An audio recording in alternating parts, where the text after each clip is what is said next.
नमस्कार मेरे दोस्तों, मैं लेके आया हूँ आपके लिए एक बहुत ही अच्छी कहानी जो आपके अंदर एक नई ऊर्जा भर देगी।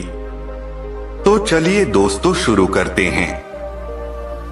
जो मुस्कुरा रहा है उसे दर्द ने पाला होगा, जो चल रहा है उसके पाँव में छाला होगा। बिना संघर्ष के इंसान चमक नहीं सकता, जो जलेगा उसी दिए में उजाला होगा।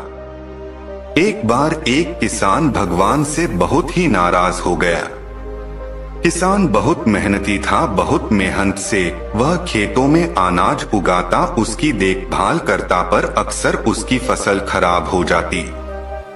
कभी सूखा पड़ जाता, कभी बाढ़ आ जाती, कभी तेज धूप, कभी आंधी, कोई न कोई कारण बन ही जाता कि उसकी फसल खराब हो जाती।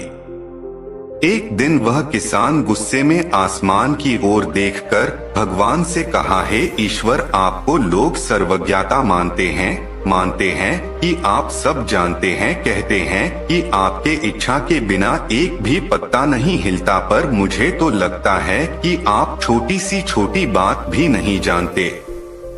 आपको तो ये भी नहीं पता कि खेती बाड़ी कैसे करते हैं। अगर आप जानते होते तो हर समय जो बाढ़, आंधी और तूफान आते हैं वो कभी नहीं आते। आप नहीं जानते कि कितना नुकसान उठाना पड़ता है हम किसानों को। यदि आप मेरे हाथ में यह शक्ति दे दे कि जैसा मैं चाहूँ वैसा मैं मौसम कर दूं, फिर आप देखना मैं अन्न के भंडार लगा दूंगा। भगवान इस किसान के तीखे वाक्य सुनकर मुस्कुरा रहे थे और वह किसान के सामने प्रकट होकर बोले, मैं आज से तुझे यह शक्ति देता हूँ कि तुम अपनी खेतों पर तुम्हारी जैसी इच्छा हो तुम वैसा मौसम कर दोगे। मैं बिल्कुल भी दखल नहीं दूंगा, तुम्हारी इच्छा से सब कुछ होगा। किसान बहुत खुश हो गया। किसान ने गेहूं की फसल अपनी खेतों में बोई। जब उसे लगा कि खेतों को धूप चाहिए तो खेतों को धूप मिले, जब पानी बरसना चाहिए तभी पानी बरसा। आंधी, तूफान, बाढ़ कुछ भी उसने अपने खेतों पर आने नहीं दिया। किसान के खेत में इस वर्ष ऐसी फसल हुई जैसी कभी नहीं हुई थी। हरी भरी लहलहाती फसल, मन ही मन वह बहुत खुश हो गया और सोचने लगा, अब सबूत के साथ दिखाऊंगा भगवान को कि इसे कहते हैं शक्ति का सही उपयोग। मेरी सफलता देखकर उन्हें अपनी नियम जरूर बदलने पड़ेंगे। कुछ दिन गुजरे, फसल कटने को तैयार हो गए। किसान बहुत उत्सुकता के साथ फसल को काटने लगा, पर जैसे ही उसकी नजर गेहूं की बालियों पर गई तो उसने अपना सिर पीट लिया और वह रोने चिल्लाने लगा।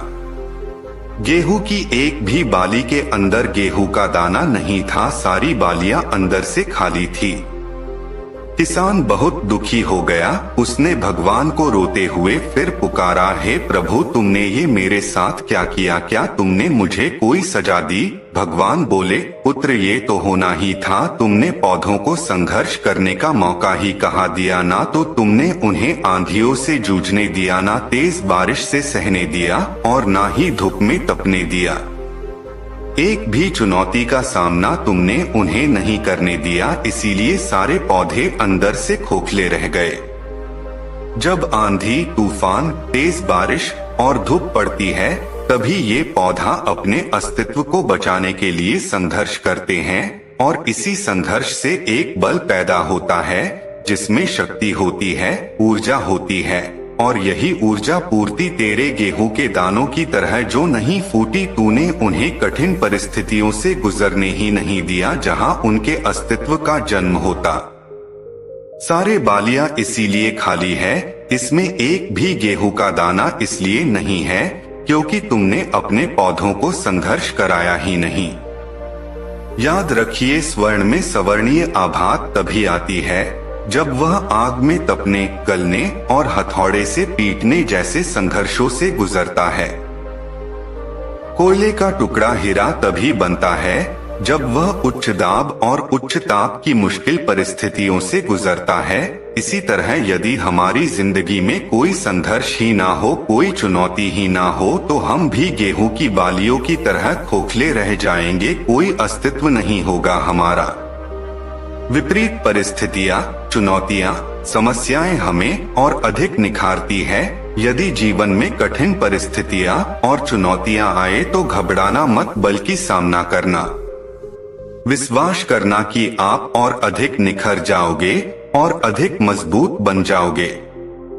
किसी ने कितना सही कहा है, जिंदगी जीना आसान नहीं होता, बिना संघर्ष कोई महान नहीं होता। जब तक ना पड़े हथौड़े की चोट तब तक पत्थर भी भगवान नहीं होता। दोस्तों, अगर आपको यह कहानी अच्छी लगी हो तो हमारे चैनल को सब्सक्राइब जरूर करें। धन्यवाद।